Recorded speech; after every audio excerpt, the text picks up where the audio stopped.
Hello friends, in this quick tutorial I'm gonna be walking through how to make Android to iPhone keyboard. But before getting started this video, make sure to subscribe. How to unmake it. So first of all, open your Android Play Store, search here fonts type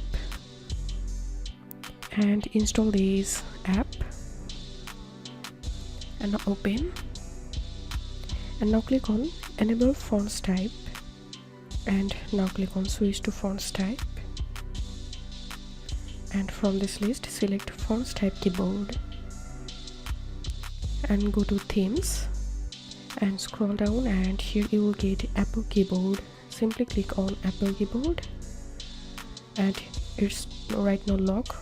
We need to unlock by watching an ad, so click on watch now. So you have to watch the ad for 15 seconds.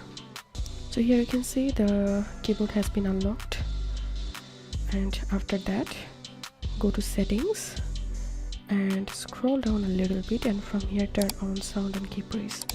So my keyboard is ready, and I'm going to show you the example.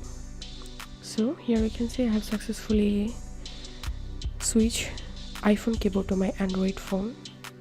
If you have any questions, feel free to post in description. If you think to see more WordPress videos, please check the links in descriptions. If this video helped you, give a thumbs up and please consider subscribe. How to unmake it. Thank you for watching.